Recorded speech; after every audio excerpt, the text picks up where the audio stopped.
मैंने last time आपको एक एग्जांपल दी थी कि आप लोग जो कुछ भी खाते हो उसने एट ऑल डाइजेस्ट होना है और हमें हमारी बॉडी को एनर्जी देनी होती है, ठीक है। तो हम लोगों ने फर्स्ट 2 स्टेप्स जो डाइजेशन में इंपॉर्टेंट रोल प्ले करते हैं उसमें माउथ और एसोफेगस को पढ़ लिया था। आज हम लोगों ने स्टमक से स्टार्ट करना है। अपने हाइलाइटर अपने पास रखिएगा, मैं आपको बता देती हूँ आप लोगों ने कौन से वर्ड्स लाइंस को कहाँ कहाँ मार्क करना है। स्टमक से स्टार्ट कर रही हूँ। Our stomach is a digestive organ with muscular walls. इसको अंडरलाइन कर लें।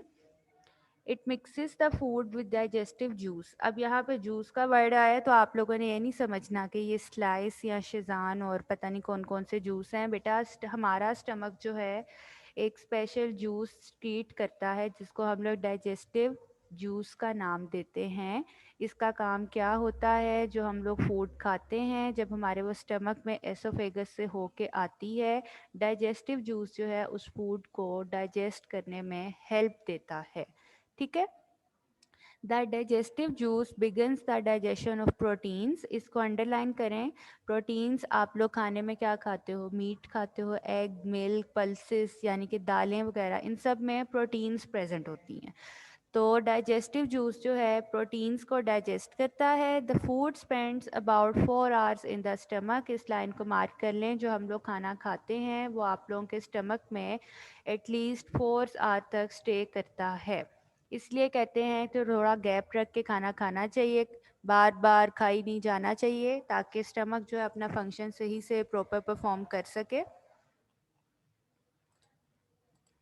इसके बाद स्मॉल इंटेस्टाइन है। स्टमक में सिर्फ उन्होंने ये बताया है कि डाइजेस्टिव जूस जो है वो हमारी जो फूड होता है उसकी डाइजेशन में इंपॉर्टेंट रोल प्ले करता है, और जितनी भी प्रोटीन्स वगैरह उसकी स्टमक में डाइजेशन होती है। अच्छा, स्टमक से ऊपर जो है एक लास्ट लाइन है, सॉरी, स्मॉल इंटेस्टाइन से ऊपर, इसको भी मार्क कर लें। That digestive juice in the stomach also contain N acid.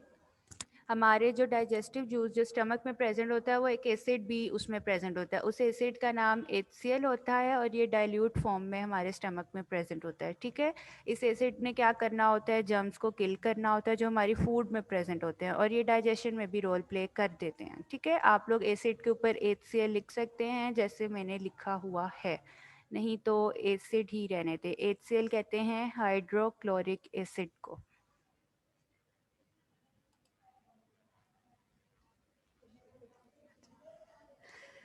Small intestine जो फोर्थ पार्ट है मैं आपको वो भी बता दूं। इन्होंने यहाँ पे लार्ज इंटेस्टाइन के बारे में डिस्कस नहीं किया हुआ, लेकिन मैं आपको उसके बारे में भी बता देती हूँ स्मॉल इंटेस्टाइन क्या होती है।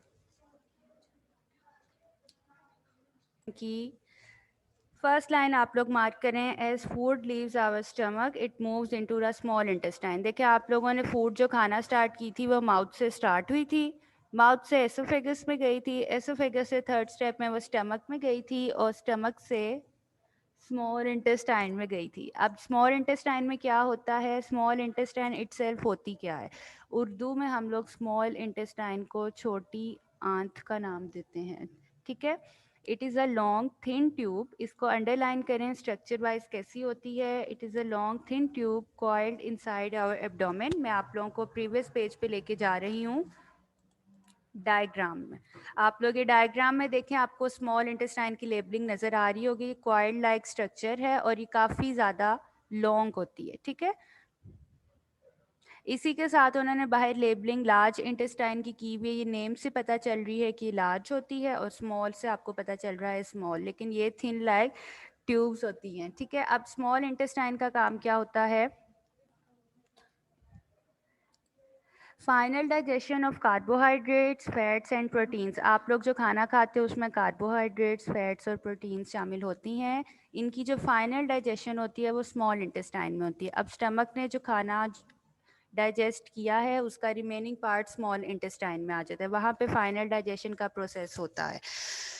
अब यहाँ पे 3 तरह के उन्होंने और ऑर्गन्स भी डिस्कस किए हैं। मैं आपको एक बात बता दूं कि स्मॉल इंटेस्टाइन, स्टमक, एसोफेगस, ये डाइजेस्टिव सिस्टम है जो डाइजेशन के लिए ये ऑर्गन्स यूज़ किए जाते हैं। उन्होंने यहाँ पे आपके आगे अब लिवर, गॉल ब्लैडर, पेनक्रियास, 3 और जो ऑर्गन्स है उनके बारे में भी डिस्कशन की है। याद रखिएगा ये तीनों ऑर्गन्स डाइजेस्टिव सिस्टम में इम्पोर्टेंट रोल प्ले सिर्फ हेल्प करते हैं, ये ऐसे डाइजेशन के ऑर्गन नहीं हैं, याद रखिएगा। लिवर, गॉल ब्लैडर, पेनक्रियास ये डाइजेशन के ऑर्गन नहीं हैं, लेकिन ये डाइजेशन में हेल्प करते हैं। इसको आप लोगों ने डाइजेस्टिव सिस्टम के ऑर्गन्स नहीं बनाना। और अगर आप लोग नोट करो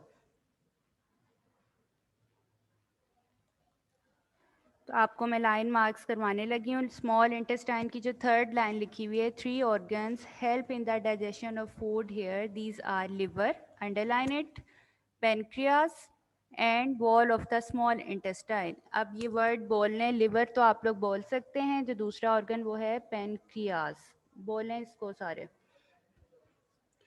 लिवर क्या करता है? लिवर ने जी बाइल स्क्रीट करनी होती है। ये इतनी डिटेल आप लोगों को बताई नहीं गई, सिर्फ आप लोग इसका फंक्शन एज सच सुन लें कि लिवर जो है बाइल स्क्रीट करता है ताकि जो है फैट्स की जो डाइजेशन है वो आसानी से हो सके। और पेनक्रियास का काम क्या होता है? ये भी जूस क्रिएट करता है जो हमारी रिमेनिंग फूड रह गई होती है उसको डाइजेस्ट कर लेता है। अब हमारी कुछ फूड ऐसी होती है जो डाइजेस्ट नहीं होती है, यानी कि स्टमक और स्मॉल इंटेस्टाइन ने जो फूड डाइजेस्ट करनी थी वो कर ली। अब स्मॉल इंटेस्टाइन में एक फिंगर लाइक जो स्ट्रक्चर होता है उस प्रेजेंट होता है। स्मॉल इंटेस्टाइन के पैराग्राफ की जो लास्ट 2 लाइन्स हैं वो मार्क कर लें। The inner surface of small intestine has many finger like structures called villi. इसको किसी ने विली नहीं बोलना, ये विलाई होता है। आप लोगों ने जो खाना खाया वो स्टमक से स्मॉल इंटेस्टाइन में आया। स्मॉल इंटेस्टाइन में आने के बाद क्या होता है? वहाँ पे फाइनल डाइजेशन हो जाती है, यानी कि जो थोड़ी बहुत चीज़ें डाइजेस्ट नहीं हुई होती, जो कार्बोहाइड्रेट्स हैं, प्रोटीन्स हैं, वो डाइजेस्ट अगर नहीं हुए होते वो स्मॉल इंटेस्टाइन में आके हो जाते हैं। अब जैसे ही वो फूड डाइजेस्ट होती है, ये जो हम लोगों ने फिंगर लाइक स्मॉल स्ट्रक्चर्स के बारे में जिक्र किया है जिनको विलाई का नाम दिया है, इन्होंने क्या करना होता है?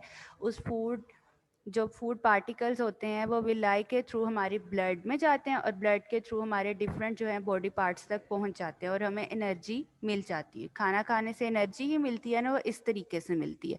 अब रिमेनिंग जो अनडाइजेस्टेड फूड होती है, यानी कि कुछ चीज़ें डाइजेस्ट नहीं हुई होती, वो लार्ज इंटेस्टाइन में चली जाती हैं। उन्होंने आपको यहाँ पे लार्ज इंटेस्टाइन का कोई भी फंक्शन नहीं बताया, मैं आपको बता देती हूँ। अनडाइजेस्टेड फूड लार्ज इंटेस्टाइन में जाएगी और वहाँ जाके वो सॉलिड फॉर्म में बन जाती है और एट लास्ट वो सॉलिड फॉर्म जो है वेस्ट मटेरियल के थ्रू आपकी बॉडी से एक्सक्रीट हो जाती है। आगे ग्रीन बॉक्स में उन्होंने नीचे लिवर, गॉल ब्लैडर और पेनक्रियास के फंक्शन सिर्फ बताए हैं कि इनका काम क्या होता है। अगर आप लोग ग्रीन बॉक्स की फर्स्ट लाइन पढ़ें तो वो उन्होंने बताई है, liver, pancreas, gall bladder are not the part of digestive tubes. मैंने जिस तरह आपको पहले बताया है कि ये सिर्फ हेल्प करते हैं डाइजेशन में, हम लोग इसको कंसीडर नहीं करते। मतलब कि बेसिक जो फूड है वो स्टमक में जानी है, आफ्टर देन स्मॉल इंटेस्टाइन में, वहाँ पे उसकी डाइजेशन होती है। लिवर, गॉल ब्लैडर और पेनक्रियास, इनका काम सिर्फ जो है कुछ डाइजेस्टिव जूस प्रोवाइड करना होता है, फैट्स को अब्जॉर्ब करना है, मतलब ये हेल्प करते हैं डाइजेस्टिव सिस्टम में। नीचे उन्होंने तीनों के फंक्शंस आप लोगों को बता दिए हैं, इसको सिर्फ एक बार रीड आउट कर लीजिएगा। इसके बाद उन्होंने बताया है कि डाइजेस्टिव सिस्टम में कुछ डिसऑर्डर्स भी होते हैं। डिसऑर्डर्स किसको कहते हैं? डिजीज़ को, बीमारियों को होते हैं। आप लोगों ने डायरिया, फर्स्ट डिजीज़ है आपकी डायरिया, और नेक्स्ट पेज पे आपकी सेकंड डिजीज़ है कॉन्स्टिपेशन। आप लोगों ने इन दो डिजीज़ को घर से रीड करके आना है, ठीक है? और अगर कोई प्रॉब्लम हो तो आपने मुझे बतानी है। डायरिया भी एक डिजीज़ है और कॉन्स्टिपेशन में, इन वर्ड्स को कोई भी गलत नहीं बोलेगा, ठीक है? डायरिया भी डाइजेस्टिव सिस्टम का एक डिसऑर्डर होता है जिसमें क्या होता है? It is caused by an infection eating contaminated food. Contaminated कहते हैं जब हम लोग कोई ऐसी फूड खा लेते हैं जिसमें जर्म्स प्रेजेंट हो या वो अनकुक्ड हो, सही से पकी ना हो, a reaction to some medicine और जस्ट एंजाइटी और एक्साइटमेंट, ठीक है? इसकी वजह से डायरिया की डिजीज़ होती है।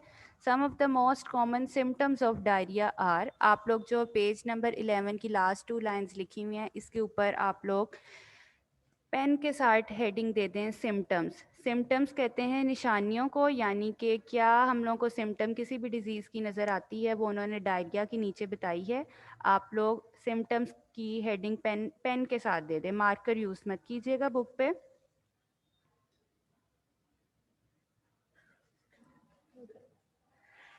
सिम्टम्स की हेडिंग लिख ली होगी। डायरिया की उन्होंने सिम्टम्स बताई हैं। एब्डोमिनल पेन, एब्डोमेन कहते हैं पेट को, तो एब्डोमिनल पेन क्या हुई, पेट में दर्द होना, क्रैम्पिंग, क्रैम्प्स पड़ जाना, ब्लोटिंग, नोजिया कहते हैं मतली होने को, loose motions, fever and bloody stools, ये तमाम जो हैं डायरिया की सिम्टम्स हैं। ठीक है, अब डायरिया से बच किस तरह सकते हैं, उन्होंने कहा है कि ये तमाम सिम्टम्स की वजह से हमारी बॉडी में डिहाइड्रेशन हो जाती है। डिहाइड्रेशन यानी कि पानी की कमी हो जाती है। आप लोग क्या करें, जब डायरिया हो किसी को तो पानी का ज़्यादा से ज़्यादा इस्तेमाल करें। उन्होंने 3 बुलेट्स में आप लोगों को बता दिया है कि अपने हाथ लाजमी धोएं after using the toilet. Fruits और वेजिटेबल्स, इन तमाम चीज़ों को अच्छे से पका के खाएं, यानी कि फ्रूट्स को तो पका नहीं सकते, उनको वॉश करके खाएं, और वेजिटेबल्स को अच्छे से धोएं, कुक करें और फिर खाएं। ठीक है, और लास्ट पॉइंट है don't eat uncooked meat and eggs, जो चीज़ें सही से कुक नहीं हुई होती उसको मत खाएं, सही से पका के खाएं। ठीक है, येलो बॉक्स में उन्होंने एक हेल्थी टिप दी है, जो डायरिया जिनको हो जाता है, अभी मैंने बताया कि डिहाइड्रेशन हो जाती है उसकी वजह से, तो उसके लिए टिप उन्होंने दी है कि lemonade contains sugar and salt. आप लोग ये पियेंगे तो हमारी बॉडी में जितनी भी हमारे पास वाटर या सॉल्ट वगैरह की कमी हुई होती है, ये उस कमी को पूरा कर देता है। नेक्स्ट डिसऑर्डर डाइजेस्टिव सिस्टम की आपके पास कॉन्स्टिपेशन की है। ये आप लोगों के दोनों जो डिसऑर्डर्स हैं लॉन्ग क्वेश्चंस में आएंगे। मैंने सिम्टम्स की हेडिंग ऊपर इसलिए लिखवा दी थी क्योंकि आप लोगों ने लॉन्ग क्वेश्चन हेडिंग के साथ करना है। कॉन्स्टिपेशन में भी यही है कि फूड अनकुक्ड हो, प्रॉपर ना बनी हो, उस वजह से ये डिज़ीज़ भी हो जाती है।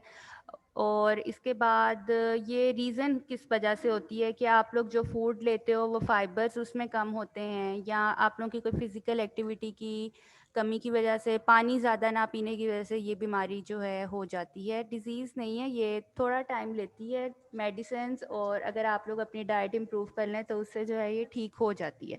आगे उसने इसके भी पॉइंट्स बता दिए हैं आप लोग कैसे बच सकते हैं। Adopting a proper lifestyle, taking regular exercise, eating lots of fibre fruit यानी कि fruits, vegetable, cereals, drinking plenty of water, ये तमाम चीज़ें से इस डिसीज़ से बचा जाता है। ठीक है, आप लोगों ने क्या करना है, इन दोनों पॉइंट्स की जो है हेडिंग अच्छे से करके रीड करके आनी है, सॉरी रीडिंग। मंडे को मैं आपको ह्यूमन रेस्पिरेटरी सिस्टम के बारे में बताऊंगी। इस टॉपिक को थोड़ा डिटेल के साथ पढ़ेंगे और डायग्राम्स जो हैं फिर हम लोग एंड में इसकी डिस्कस करेंगे। रेस्पिरेटरी सिस्टम के बाद रेस्पिरेटरी सिस्टम की डिजीजेज और देन उसके आगे एक्सरसाइजेज आएंगी। अभी मैं आपको टाइम देती हूँ, आप लोग इसको रीड आउट कर लें, कोई क्वेश्चन पूछना है तो वो आप लोग पूछ सकते हैं।